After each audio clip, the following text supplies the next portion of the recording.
get my 6. Good evening, everybody. Welcome back to the most awesome homesteading channel on the planet that has absolutely nothing whatsoever to do with homesteading. Homesteading off the grid. Mwah-ha-ha-ha. Now, I was trying to do my best Vincent Price there when I said it should have been more like good evening, but he wasn't from the South and I am, so it came out as good evening. But I think I got the rest pretty good, right? Okay, so as of this recording, it's very late October. The veil is growing very thin as we move ever closer to Halloween. We're only days away right now. And we are just inside the wood line where forest meets field. We're at elevation. And evening is coming. Night is coming.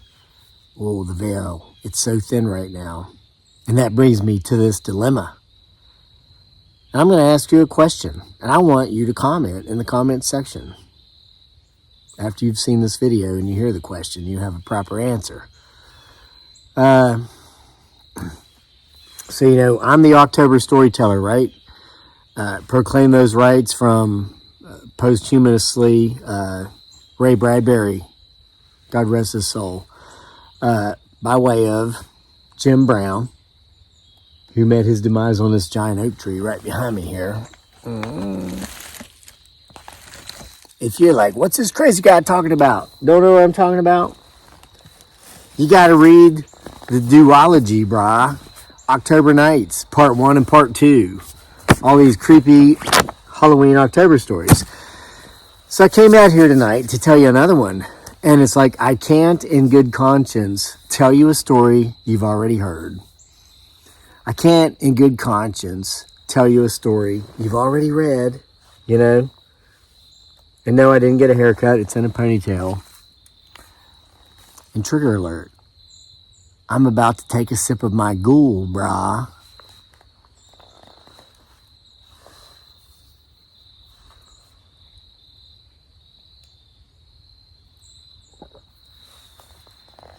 Okay, so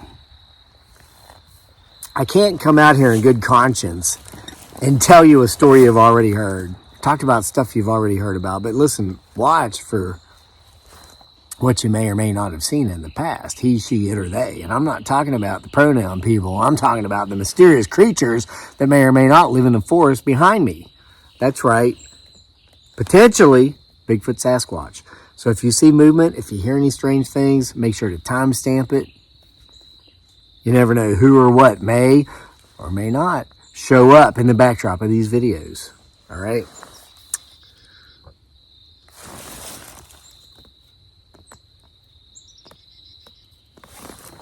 Did you hear that? It's as if him, her, it, or they chuckled a little bit after that.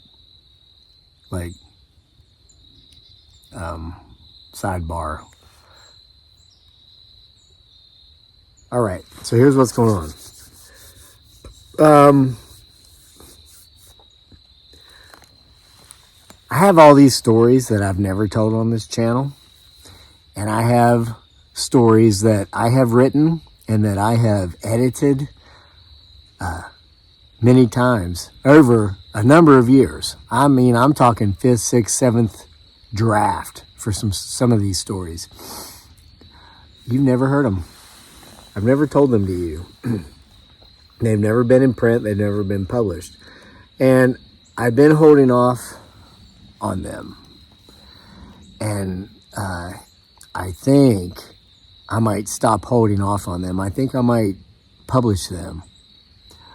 And it's because of one story in particular. I don't want to go on this delusion of grandeur and tell you how great these stories are because I am, probably, just face it, the most underappreciated author of my generation. I'm that guy, despite the fact that, you know, I've won international award, journalism article, whatever, international journalism awards, and done well with some top stuff on Amazon.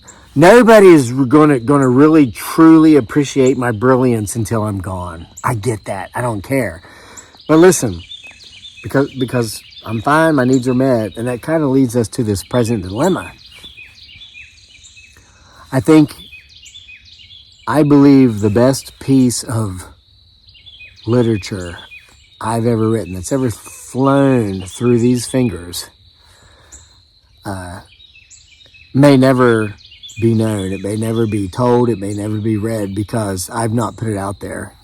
And that's because it's a very personal piece. That's one of the reasons. Listen, I'm going to tell you the title right now. I'm going to give you the title. Okay? This is like sneak peek type stuff here. It's called Utopia Shattered. Yeah, Utopia Shattered. Now, here's one of the strange things about it. As you continue to watch behind me and get my 6, it's a very real piece. It's a very real story. And you know me, for the thousands, tens of thousands of you out there who've read my novels throughout the years, probably hundreds of thousands of you by now. We just hit 1 million followers on our Facebook page, Sick Twisted Humor. If you're part of that million, thank you very much. We're 300 plus thousand here, so we're well over 1.3, closing in on 1.5 million. We just started an account over at Instagram this summer because I wanted to test the waters. Is it true if you know what you're doing in social media, can you become established on any platform? And so I did that with no presence, and now we're up to almost 50,000 followers on Instagram. So thank you for that too. What was my point before I got off on my tirade about how great I am?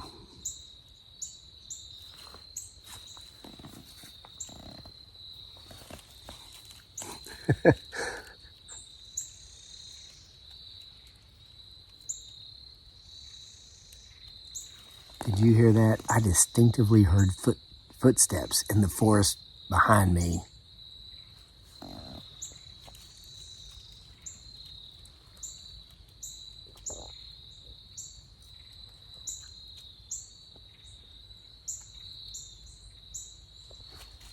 Okay, here it is. I've gotten comfortable, okay, because of those successes with all the multiple social media platforms, etc. So, and this is kind of, this whole conversation I'm having with you right now is kind of because of a conversation I had with my family on the way home from the University of Virginia football game today, which we lost handily to UNC, University of North Carolina. They beat us like 46-14, or it was embarrassing. But I'm not upset. I'm not angry because I was at that stadium with my wife. We were sitting up at the top of the stands, and our son, whose team is doing much better than UVA this year, 4-0, undefeated. We got another game coming up soon. Keep you updated. Him and 3 of his buddies were down on the hill, which they reopened to fans for everybody, which is a wonderful thing. Remember, they built that wall. You had to be a UVA student or a season ticket holder to get in. Well, they tore the wall down. Why? Because it was embarrassing. That's where the fans are supposed to sit, and so every time they go to commercial break, there weren't any fans there because they weren't allowed to sit there. I mean, UVA is not a football school. We're an academic school. I mean, UVA is an academic school. We were a basketball school until Tony Bennett just retired, because here's how the conversation came up. It's about money, chasing money. So Tony Bennett retired, the basketball coach, legendary already.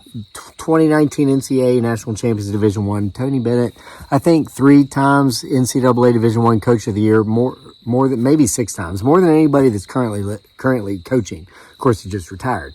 And he's a young guy. He's like 55, 56. He's just a few years older than me. So, but the NIL, he saw, this is where they pay college athletes for their personas being used in video games and all this stuff. And like my wife says, and like my son says, I agree that they should be compensated to some degree because that's their likenesses, right? And these universities are making millions of dollars off of them. And if these kids get hurt and never make it to the NBA or the NFL, those universities still made a fortune off of them, didn't they? So the kids are worthy of something. I totally get that. I don't work for free. I don't expect them to work for free either. But I guess it's to the point to where, I mean, things are changing. I've talked about on this channel so many times this book called Who Moved My Cheese, right? You got two mice in a maze, always going to where the cheese is. They move the cheese. That's a food source. You can either go out and find your new cheese or you can stay there and starve. The dinosaurs during the Ice Age chose not to look for the cheese. I guess they thought frozen cheese sucks, so we're not just going to mess with it. And then, look, they're extinct, right? So it's like that with the advancement of technology and the way they move money. It's now people are upset because college sports are like professional sports because the kids are getting paid and blah, blah, blah. What does this have to do with an October Night's Tale? A scary, creepy story.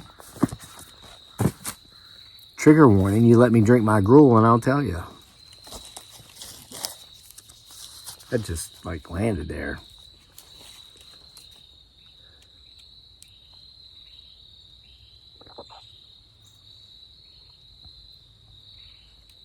All right, here we go. I'll admit it. Here's my confession. Some of the stuff I've written in the past and some of the social media content I've created in the past, I've chased some money. I was that college athlete chasing the NIL deal, okay? It's like, hey, I gotta eat. Had to pay the mortgage on this place. Cry. Excuse me. That was the chair. Okay, so anyway, I had to pay the mortgage. I mean, we couldn't just... Okay, but listen, there were those moments during those periods when I was selling out, or when I was selling, as a gin, whatever they are now, calls it. I coach these kids. I don't speak their language. I don't understand what they're saying, these teenagers. I'm like, what's that even mean?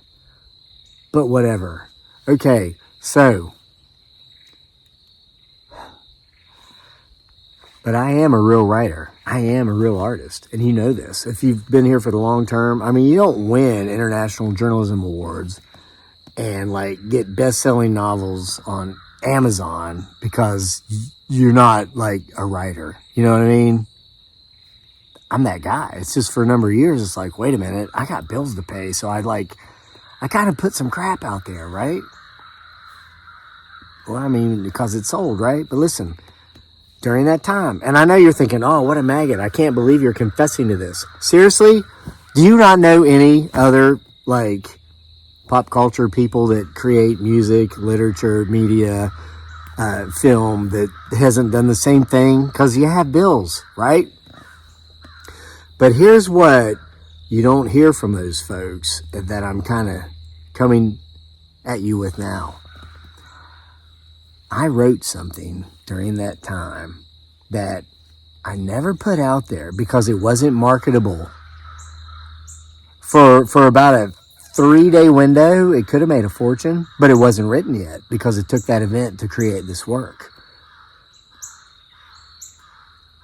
I have a piece of literature that I've written that I believe is Nobel Prize winning literature. And you laugh. You're like, wow, Crazy Lake, you've really lost all your marbles. We know that you're like old and crazy, but you've really lost it now. No, listen to me.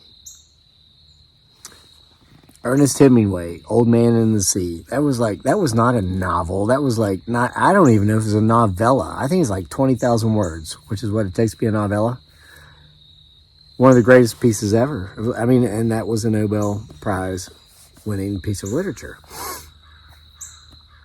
So listen, here's part of my dilemma with this. And I prefaced it with that because this thing is like an 8,000 word work. It's 8,000 words.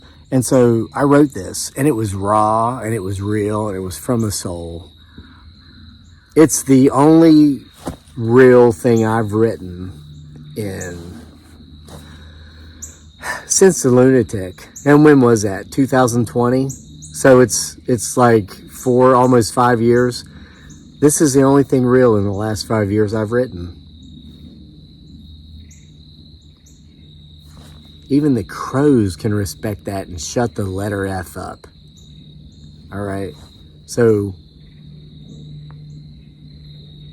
but it was so real and it was so personable. And I was wishing that the story that itself that I wrote, which is fiction, I wanted it to be so true that I actually printed it off so it would be on paper.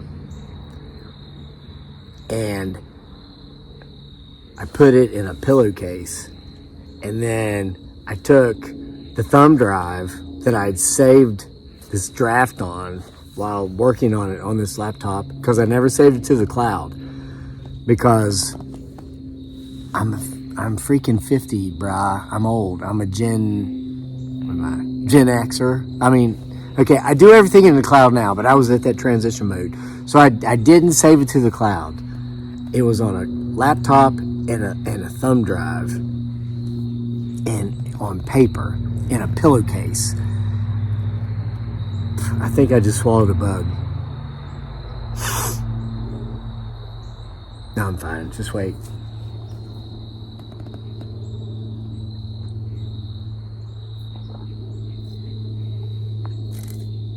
Okay. So I buried the pillowcase.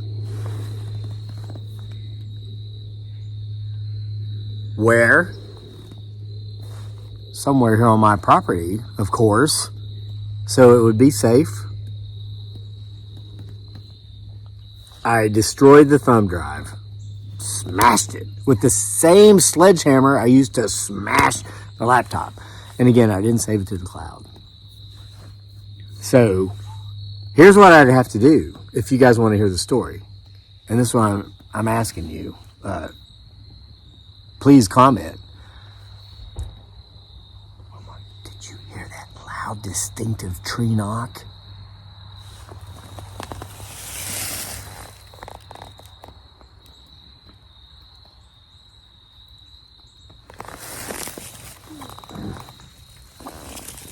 I think that means Bigfoot Sasquatch wants to hear the story, right? Okay, so listen, it's called Utopia Shattered. And I was thinking about like just adding some more short stories to it, because I got all these I've written and they're okay. Some of them are pretty good, but Utopia Shattered is the best thing I've ever written.